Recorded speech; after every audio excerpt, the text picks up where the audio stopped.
Hello hello hello everyone, my name is Kumar Gaurav and welcome to our channel let's practice together.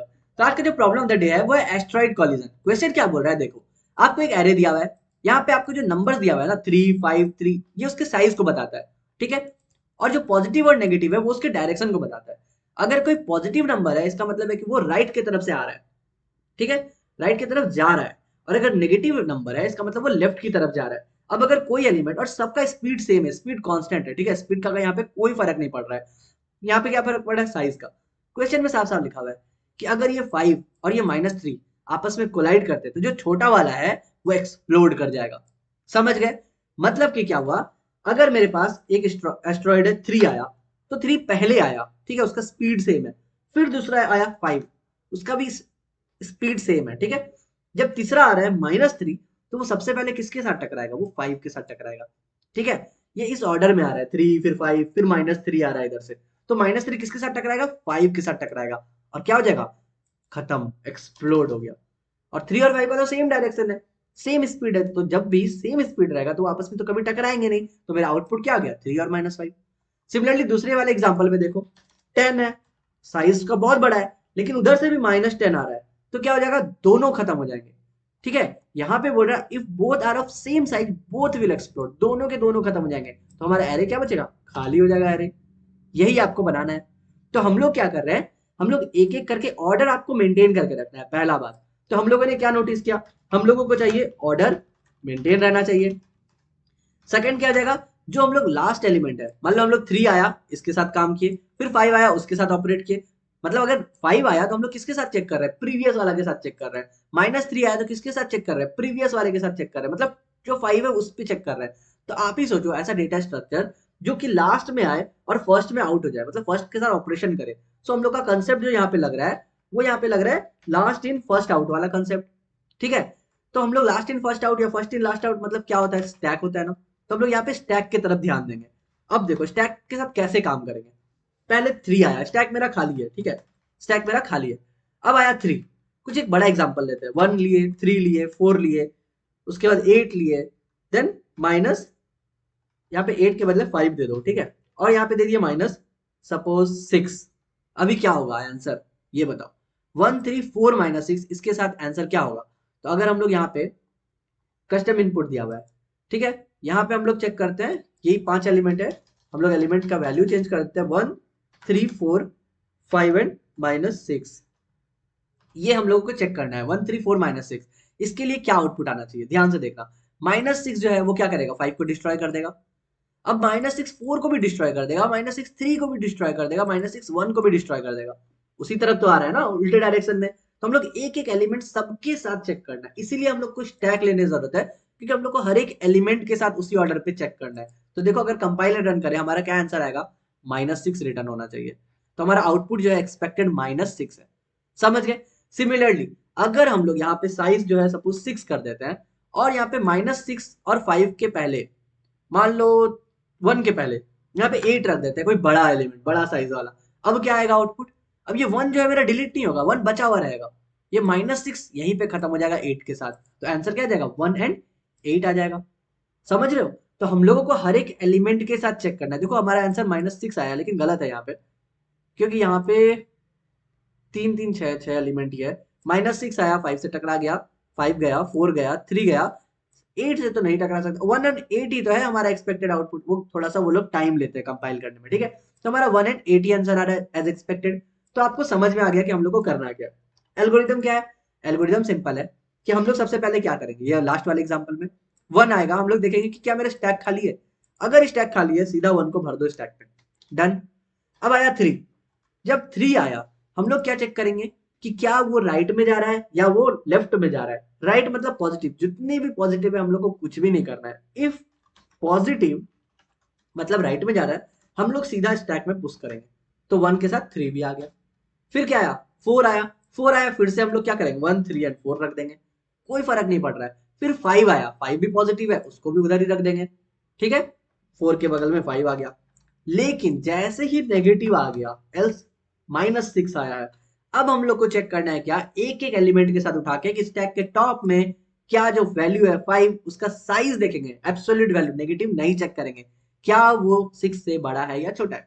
देख रही है तो छोटा है, छोटा है मतलब क्या, फटाक से उसको हटा दो, पॉप कर दो, तो मेरे पास बचा क्या, 1 2 1 एंड 3 एंड 4 बचा, 5 तो चला गया।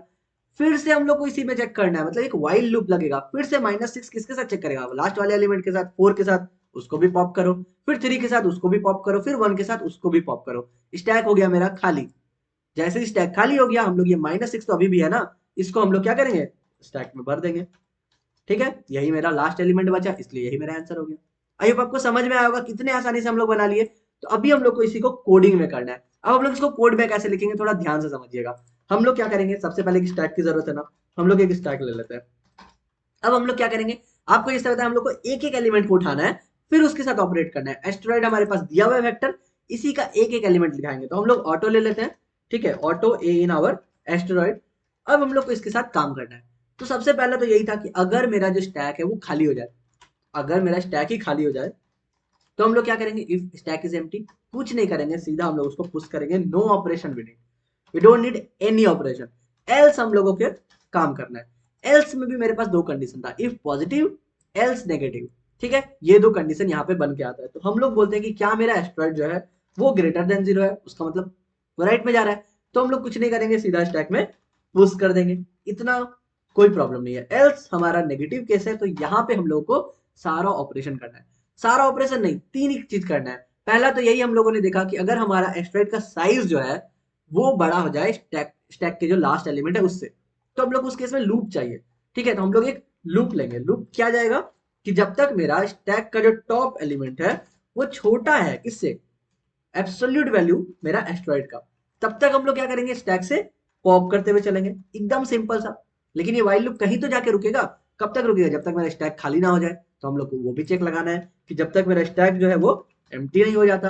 एंड और बताओ और क्या चेक हो सकता है, दूसरा कि जब तक मेरा टॉप का वैल्यू जो है ना वो ग्रेटर देन 0 है। अगर मान लो यहाँ पे -6 है, लेकिन यहाँ ऑलरेडी स्टैक में मेरा -7 है, तो ये -6 -7 के साथ तो हम लोग क्यों पॉप करेंगे, दोनों का जो डायरेक्शन सेम है। इसीलिए हम लोग को और एक चेक लगाना है कि स्टैक का जो टॉप है ना उसका वैल्यू ग्रेटर देन 0 होना चाहिए, तभी आप लोग ये ऑपरेशन लगाओगे, अदरवाइज कुछ नहीं करोगे। डन, पहला वाला कंडीशन आपको समझ में आ गया। दूसरा केस देखो, अगर इस एग्जांपल में -6 के बदले -2 होता, तब क्या करते। तो ये -2 जैसे ही 5 से टकरा था, यहाँ पे 5 तक गया हुआ है, तो ये 5 से टकरा था तो -2 ही तो हट जाता ना, 5 तो रहता एज इट इज। तो हम लोग का दूसरा कंडीशन क्या होगा, हम लोगों का दूसरा कंडीशन होगा कि अगर मेरा स्टैक जो है वो एम्प्टी नहीं है, ये तो चेक हमेशा आपको लगाना ही होगा। एंड जो मेरा स्टैक का टॉप है वो क्या है, ग्रेटर देन हो गया इस केस में, किससे, एब्सोल्यूट वैल्यू ऑफ ए से। अब बताइए क्या करोगे, कुछ नहीं करोगे, बोलोगे आप कंटिन्यू। हम लोगों को किसी को पुश पॉप कुछ नहीं करना है, सीधा आगे बढ़ जाओ। डन, अदरवाइज क्या होगा, और एक केस बचाना, यहाँ पे क्या दिया है, अगर मेरा 10 - 10 हो, दोनों सेम हो, तब क्या करना है, दोनों को हटाना है, मतलब -2 को तो रखना नहीं है, 5 को भी पॉप कर देना है। तो लास्ट कंडीशन वही होगा मेरा। इसी को हम लोग यहाँ से कॉपी कर लेते हैं, और हम लोग चेक सिर्फ इतना लगा देते हैं कि अब वो इक्वल्स ग्रेटर देन नहीं, इक्वल्स टू हो जाए। ठीक है, और यहाँ पे लूप क्यों नहीं लग रहा है, क्योंकि मेरा ये एस्ट्रॉइड ही खत्म हो गया, तो अब उसको हम किस एलिमेंट के साथ चेक करेंगे, इसलिए हम लोग को लूप नहीं लगाना पड़ रहा है, सिर्फ इफ कंडीशन से काम बन जा रही है। ठीक है, तो अगर इक्वल्स टू है तो हम लोग क्या करेंगे, स्टैक को पॉप कर देंगे, और साथ ही साथ कंटिन्यू भी कर देंगे। मतलब ये दोनों ऑपरेशन हम लोग साथ में लगा दिए, स्टैक डॉट पॉप भी हो गया और कंटिन्यू भी हो गया। अदरवाइज अगर ये तीनों नहीं होता है तो हम लोग स्टैक में उसको सीधा पुश कर देंगे, किसको, ए को। बस इतना ही था मेरा काम, ये सारा बन करके रेडी हो जाएगा। ठीक है, अब जब बन के स्टैक के पास आ गया तो हम लोग को तो रिटर्न क्या करना है, वेक्टर इंट रिटर्न करना है। इसका मतलब स्टैक के एक एक एलिमेंट को उठाओ, उसको रखो अपने वेक्टर में, और वही वेक्टर को रिटर्न कर दो। तो अगर हम लोग एक रिजल्ट मान लेते हैं, इसी में हम लोग रिटर्न करेंगे, तो हम लोग बोलेंगे जब तक मेरा स्टैक जो है नॉट एम्प्टी होता है, तब तक आप क्या करो, एक एक एलिमेंट को उठाओ स्टॉक से और रख दो उसको अपने रिजल्ट पे। ठीक है, स्टैक से उठाना है, स्टॉक से तो नहीं, स्टॉक स्टॉक मार्केट हो जाता है। ठीक है, तो हम लोग क्या करेंगे, स्टैक के टॉप एलिमेंट को डालेंगे और स्टैक को पॉप करेंगे। आई थिंक ये बहुत ही बेसिक है, अगर आप लोग 100+ क्वेश्चंस बना चुके हैं तो ये आपको इजीली समझ में आ रहा है। और हम लोग को पता है कि स्टैक से जब उठा के हम लोग वेक्टर में डालते हैं वो ऑटोमेटिक रिवर्स हो जाता है। फॉर एग्जाम्पल, अगर मेरा स्टैक में एलिमेंट 1 3 4 5 है, और अगर हम लोग टॉप से उठा उठा के वेक्टर में बना रहे हैं, तो वेक्टर क्या हो जाएगा, 5 हो जाएगा, 4 हो जाएगा, 3 हो जाएगा, 2 हो जाएगा, 1 हो जाएगा। ठीक है, लेकिन हम लोग को रिटर्न क्या करना है, 1 3 4 5, मतलब कि हम लोग को एक बार रिवर्स ऑपरेशन लगा देना है। तो हम लोगों ने एक रिवर्स ऑपरेशन लगा दिया किस पे, रिजल्ट पे। So result dot begin and similarly result dot and, बस खत्म। उसके बाद हम लोग क्या करेंगे, यहीं पे हम लोग रिटर्न कर देंगे हमारे रिजल्ट को। आई होप आपको समझ में आया होगा। तो चलिए इसको हम लोग कमेंट करते हैं और अब करते हैं हम लोग कंपाइल एंड रन। ठीक है, बहुत अच्छे से मैंने डिटेल में छोटा छोटा एक एक पॉइंट आपको अच्छे से समझाया, तो आई थिंक आपको समझ में आ गया होगा। अगर कोई भी दिक्कत है तो अभी भी आप मुझे कमेंट में पूछ सकते हो। अदरवाइज अगर आपको डायरेक्ट मेंटरशिप चाहिए तो आप मुझे लिंक्डइन में भी कांटेक्ट कर सकते हो। तो बस यही था आज का प्रॉब्लम ऑफ द डे। कल फिर मिलते हैं नए क्वेश्चन के साथ, तब तक के लिए goodbye, stay blessed, stay safe and keep coding.